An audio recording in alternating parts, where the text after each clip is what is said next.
Louis and I spent a lot of time playing games together, but he was surprisingly bad at them. He died a lot.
On the way back from Louis's funeral, my mom told me to start packing. She waited until the day before we left to tell Edie. I'm not sure if she wanted to make it easier or harder.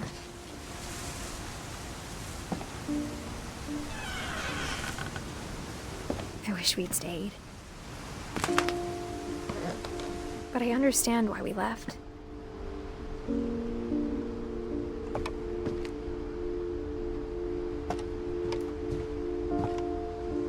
My mom ended up leaving everything behind.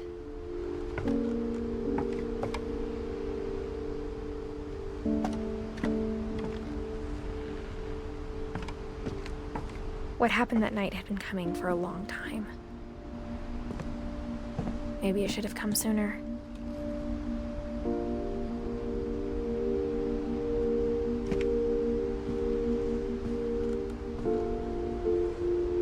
But it had to end one way or another.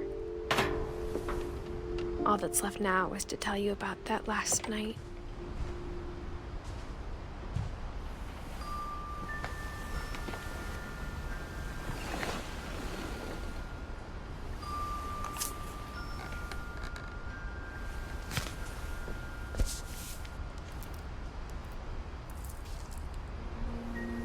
That whole last day, Edie just watched us pack and didn't say a word. Until supper, when she raised her glass and said, "To our final night together, and all our final nights apart." Grandma, you know what I said about alcohol. Some of your medications are very Edith, specific. I left a present for you in the hallway. Why don't you go open it? The grown-ups have to argue now. I'm sorry, you're right. We're all leaving tomorrow. Let's just enjoy our last... I'm not leaving. Edith, you're excused.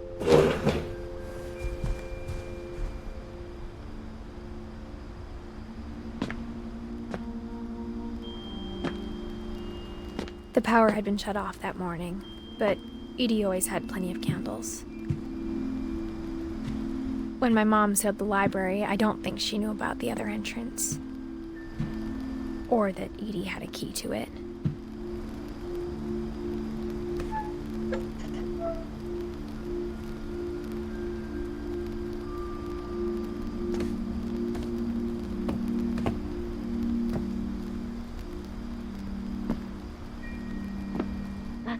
you're afraid of isn't going to end when you leave the house.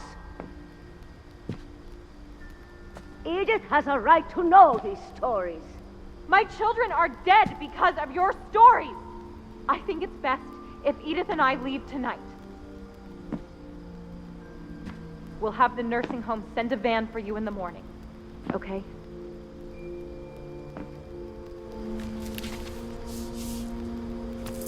Dear Edith, there's so many stories I wish I could tell you, but there's only time for one.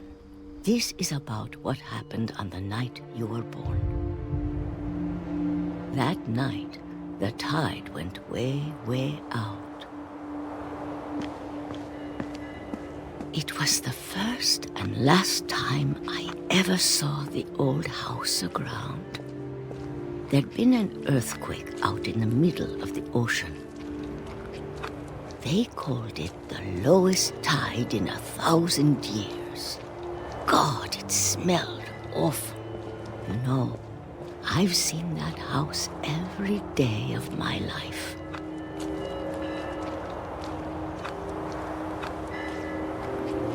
But I never thought I'd go back to it. When the fog rolled in, I lost my way.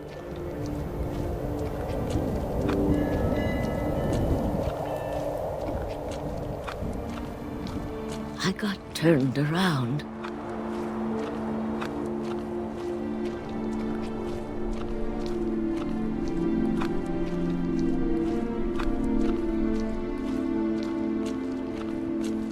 For a while, I wandered.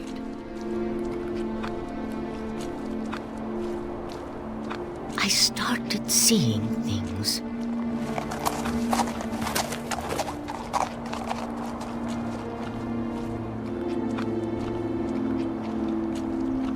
Things I'd forgotten had ever existed.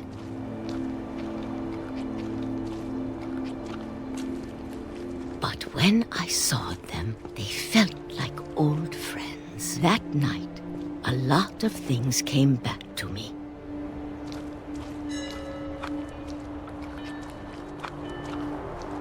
Or maybe I came back to them.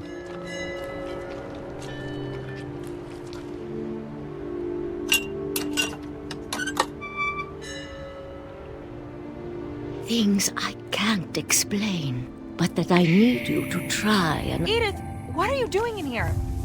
It's mine. Edith! Mom, you're gonna rip it! Let go! I kicked and screamed, but Mom dragged me to the car.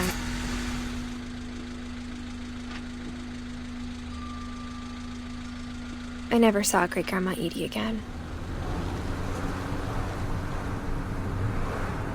The next morning, the van came to pick her up, but she was already gone. After that, we moved around a lot.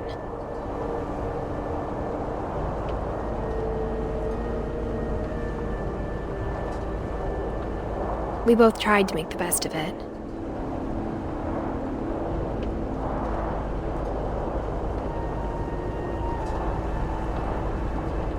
A few years went by.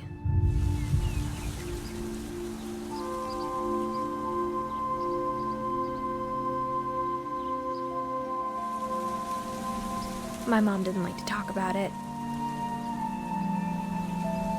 but she started getting sick a lot.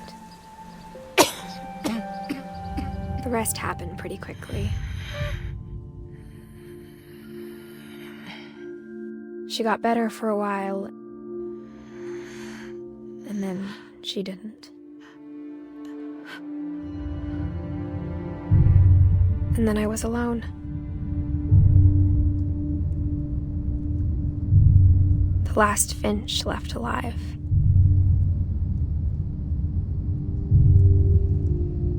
Until I found out about you. I'm still not sure what to tell you about all this. If we lived forever, maybe we'd have time to understand things. But as it is, I think the best we can do is try to open our eyes and appreciate appreciate how strange and brief all of this is. This journal was supposed to be for you.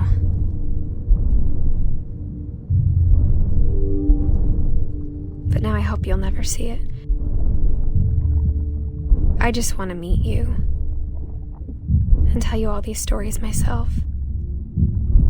But I guess if you're reading this now,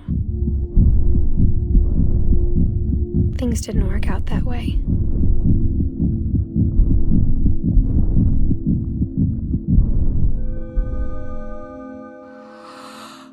This is where your story begins. I'm sorry I won't be there to see it. It's a lot to ask, but I don't want you to be sad that I'm gone. I want you to be amazed that any of us ever had a chance to be here at all. Good luck.